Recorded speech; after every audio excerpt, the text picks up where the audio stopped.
Tonight, there is still no clear motive for the shooting, but authorities believe this was a carefully staged attack. There appears to be a degree of planning that went into this. Nobody just gets upset at a party, goes home and puts together that kind of an elaborate scheme or plan to come back and do that. So there was some planning that went into this. Inside the home being rented by the couple, investigators have found 12 pipe bombs and other bomb-making material, as well as nearly 5,000 rounds of ammunition. Thumb drives, cell phones, and computers are also being analyzed. Investigators found another 1,600 rounds of ammunition inside the SUV the couple used for the attack. The man renting the house to the couple says this all comes as a complete shock. They were very, very quiet people. But their cold-blooded attack was anything but. It all began Wednesday when 28-year-old Syed Farouk abruptly left a work holiday party, then came back with his 27-year-old wife, Tashfeen Malik, around 11 a.m. The couple, dressed in black tactical gear, began firing AR-15 style assault rifles into a crowd of people inside of this conference center, spraying as many as 75 rounds, killing 14 people and wounding 21 others. Subject is still inside the business. Possible active shooter. Male in black clothing. He's still firing rounds. Before leaving the scene, Farouk and his wife left a pipe bomb inside of the building, rigged to a remote inside their getaway vehicle, a rented black SUV. After the attack, people stream outside, hands raised, as police are unsure if the attackers are still on the grounds. But tips from witnesses led investigators to this house. Both suspects were listed on the rental agreement for the property. Oh, As authorities approached, a black SUV sped by. A shootout ensued, and police littered the SUV with bullets. Authorities believe the couple fired 76 rounds at police as 21 officers unloaded 380 rounds. We have the suspect vehicle stopped. We go ahead and extract it. North 2. Right now we have one down outside the car, one down inside the car. Both attackers were killed at the scene.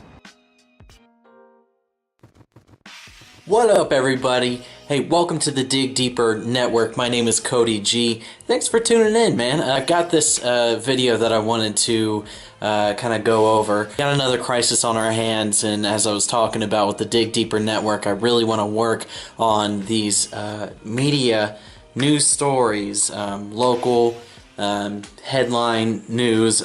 This one obviously has hit every network, and that is the terrorist attack in San Bernardino, California. Syed Farouk is the name of the gentleman who was one of the primary suspects. It was him and his wife. So they were at a holiday event where Syed works, and he works at the Inland Medical Center where the shooting happened. He left the party angrily, quoted some of the witnesses, and came back strapped. I mean, he was loaded, you know, explosives with them.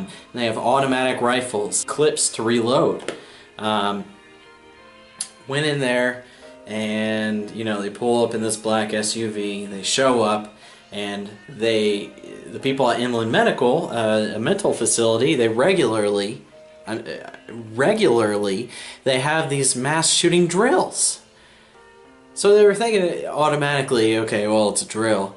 Unfortunately, it turned out that it wasn't. Ended up killing 14 people and injuring 21. It was said that he was shooting into the crowd, into the party.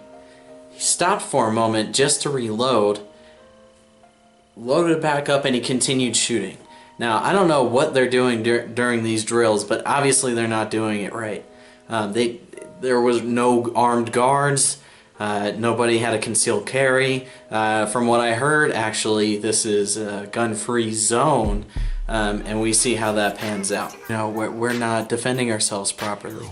You know, I really do think that the way that we could have gotten out of this situation is that somebody there was armed and stopped him.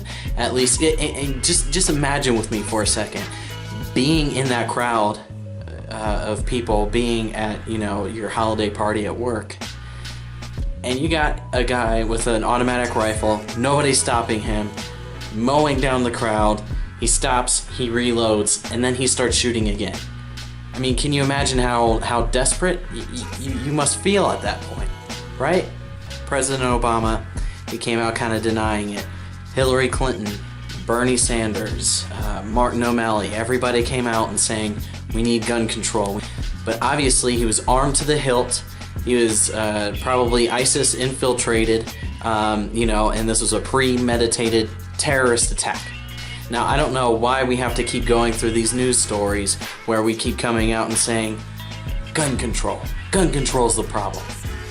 Clearly, what our problem is here is that we're being invaded.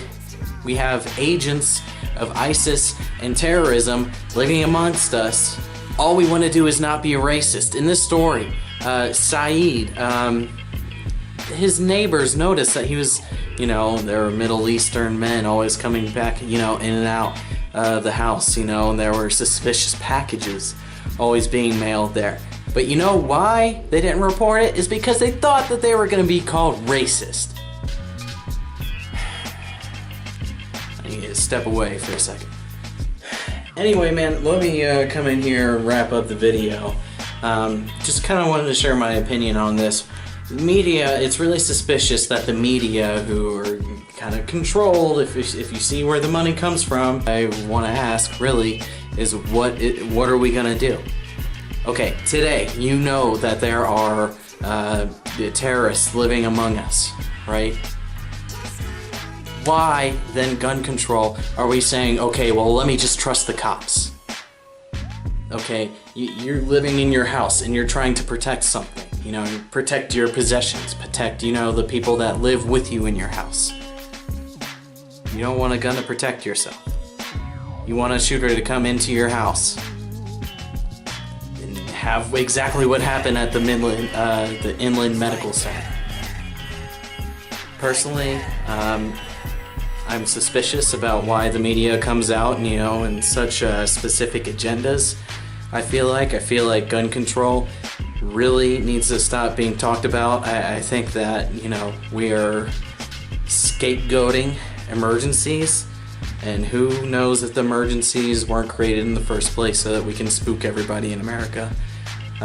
Don't doubt that, but first and foremost, we need to get on another thinking level when it comes to this, you know, because we can't be so scared to play that race card. What if the neighbors have reported this? My goodness, if they actually reported the suspicious packages. If they weren't scared of being racist, it would have happened. They would have caught him before the shooting happened. But since, you know, they didn't want to appear racist, this went on. Anyway, thank you for digging deeper with me. This is the Dig Deeper Network. You're with Cody G. Hope you enjoyed the video. Give me some feedback, comments, please. I'm looking for comments, feedback, what you thought of the video. Aiming to do better and better every time that we shoot. All right, until next time.